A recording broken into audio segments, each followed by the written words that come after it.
Hello everyone. मेरा नाम प्रदीप है और जॉब्स एंड करियर के इस यूट्यूब चैनल में मैं आपका स्वागत करता हूं।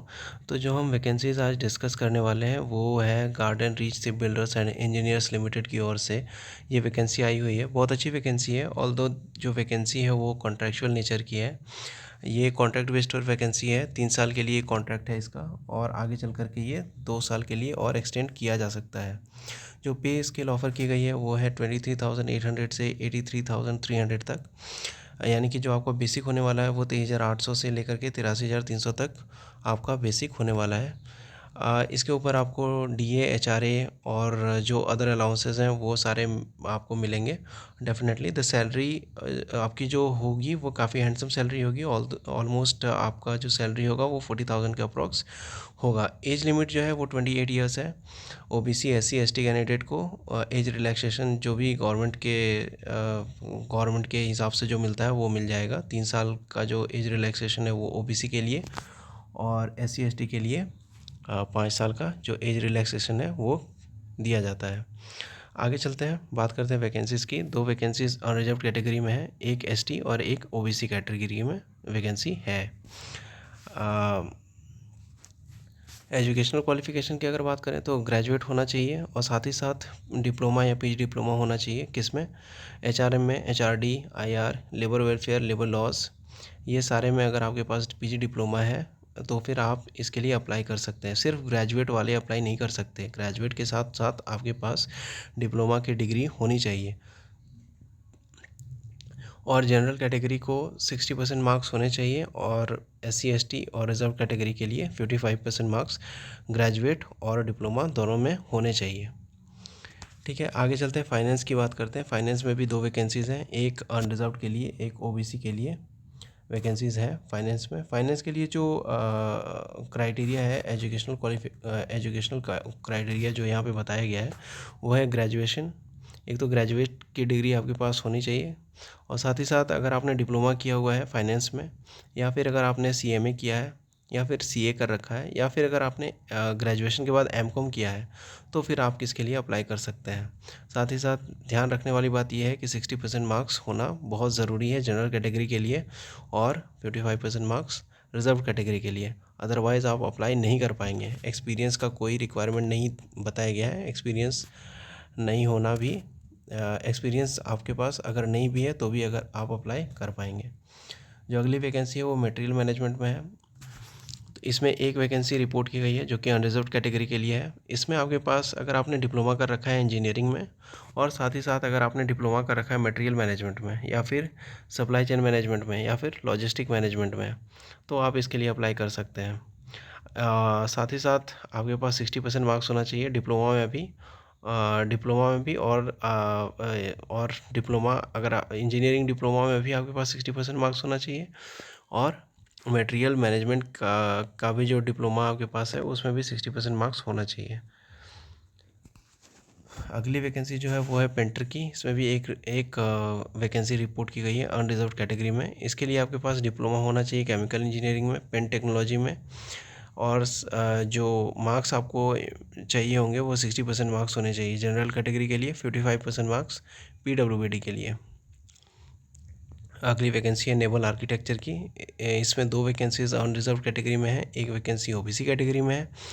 जो इम्पोर्टेंट एजुकेशनल क्वालिफिकेशन वो है diploma in naval architecture, ship building, naval architecture and ocean engineering, naval architecture and marine engineering. इन सब में अगर आपने डिप्लोमा कर रखा है किसी में भी तो आप इसके लिए अप्लाई कर पाएंगे। एक्सपीरियंस की कोई रिक्वायरमेंट नहीं है। अगली वैकेंसी सिक्योरिटी में है। इसमें भी 2 वैकेंसीज रिपोर्ट की गई हैं, एक अनरिजर्व्ड कैटेगरी में, एक ओबीसी कैटेगरी में। इसके लिए आपके पास जो एजुकेशनल क्वालिफिकेशन होना चाहिए वो है ग्रेजुएट की डिग्री, साथ ही साथ आपके पास डिप्लोमा नेसेसरी है। डिप्लोमा किस में होना चाहिए? सिक्योरिटी मैनेजमेंट में। और 60% मार्क्स आपके पास होने चाहिए अगर आप जनरल कैटेगरी में हैं और 55% मार्क्स अगर आप ओबीसी या फिर पीडब्ल्यूबीडी कैंडिडेट हैं तो। अगली वैकेंसी जो है वो डिज़ाइन असिस्टेंट की है। ये भी सुपरवाइज़री कैडर में ही है, S1 ग्रेड की जॉब है। तो अदर क्राइटेरियाज़ तो कॉमन ही है। तो इसमें जो है इलेक्ट्रॉनिक्स के लिए एक वैकेंसी है जो कि अनरिजर्व्ड में है। डिप्लोमा होने चाहिए आपके पास इलेक्ट्रॉनिक्स इंजीनियरिंग में यहाँ पे मैं बता दूं कि अगर आप बीटेक कर रखे हैं इलेक्ट्रॉनिक्स इंजीनियर में तो आप अप्लाई नहीं कर पाएंगे, क्योंकि क्लियरली एडवर्टीजमेंट में मेंशन है कि अगर आपके पास कोई भी हायर क्वालिफिकेशन है अदर देन जो भी यहाँ पे दिया हुआ है, उसके अलावा अगर आप हायर क्वालिफिकेशन अगर आप रखते हैं तो आप अप्लाई नहीं कर पाएंगे। आपके पास डिप्लोमा अगर मांगा गया है तो आपके पास डिप्लोमा ही होना चाहिए। तो इलेक्ट्रॉनिक्स के लिए आपके पास डिप्लोमा इन इलेक्ट्रॉनिक्स होना चाहिए 60% मार्क्स के साथ, अगर आप जनरल कैटेगरी में हैं, और अगर आप रिजर्व कैटेगरी में हैं तो 55% मार्क्स। सिविल के लिए भी है यहाँ पे। सिविल के लिए जो एक वैकेंसी रिपोर्ट की गई है वो सिर्फ एसटी के लिए है। यहाँ पर भी आपको वो डिप्लोमा मांगा गया है सिविल इंजीनियरिंग में 60% मार्क्स के साथ। एक्सपीरियंस का कोई रिक्वायरमेंट नहीं है। हाँ, लेकिन ऑटो कैड की आपके पास नॉलेज होनी चाहिए। यहाँ पे लिखा हुआ है कि ऑटो कैड की नॉलेज जो है वो मस्ट है। आगे बात करें तो एज रिलैक्सेशन मैंने बता दिया है। अगर आप SC ST OBC PWBD या फिर एक्स सर्विसमैन है तो अकॉर्डिंगली आपको एज रिलैक्सेशन मिल जाएगा। एजुकेशनल क्वालिफिकेशन की बात हमने कर ली है। यहाँ पे क्लियरली बताया गया है कि कैंडिडेट जो भी हायर क्वालिफिकेशन रखते हैं वो अप्लाई नहीं कर सकते। यहाँ पे आप देख सकते हैं जो भी हायर क्वालिफिकेशन रखते हैं वो अप्लाई नहीं कर पाएंगे। आगे बात करते हैं, जो मैंने आपको बताया था कि ये एक कॉन्ट्रैक्चुअल पोजीशन है 3 साल के लिए, जिसको आगे 2 साल के लिए और एक्सटेंड किया जा सकता है। और अगर ऑर्गेनाइजेशन को रिक्वायरमेंट अगर लॉन्गर पीरियड के लिए रही तो आप परमानेंटली एब्जॉर्ब भी हो सकते हैं। तो काफ़ी अच्छा वैकेंसी है। आगे एब्जॉर्प्शन के भी चांसेस हैं, लेकिन यहाँ पे बताया गया है कि एब्जॉर्प्शन आप क्लेम नहीं कर सकते। वो मैनेजमेंट का डिसीज़न होगा कि एब्जॉर्प्शन आपका होना है या नहीं होना है। आगे बात करते हैं तो इसमें रिटन टेस्ट का पैटर्न दिया गया है। आपका जो रिटन टेस्ट है वो कंप्यूटर बेस्ड टेस्ट होगा, जिसमें 2 सेक्शन होंगे, पार्ट 1 पार्ट 2।